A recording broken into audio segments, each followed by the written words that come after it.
Hello everyone, সবাই কেমন আছেন?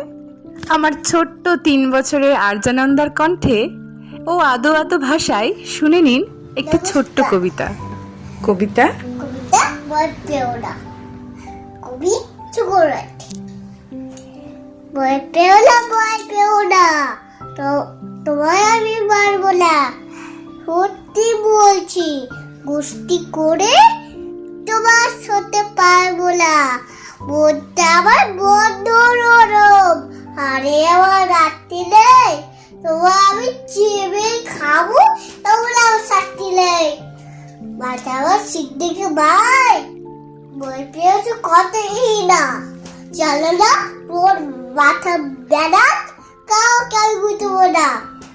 এসো এসো গর্তে এসো, বাস করে যাও চারটে দিন, আদর করে শিখে তুলে রাখতে তোমার রাখতে দিন। আমার দেখছি শুনতে তোমার কি চাল দুটা, প্রশ্ন তোমার বুদ্ধি থেকে পুষবে তখন কার দুটা। দিদি আছেন, আছে আমার লোক ছেলের, সবাই মেলে কামড়ে দেবো মিথ্যা বই ফেলে। নমস্কার।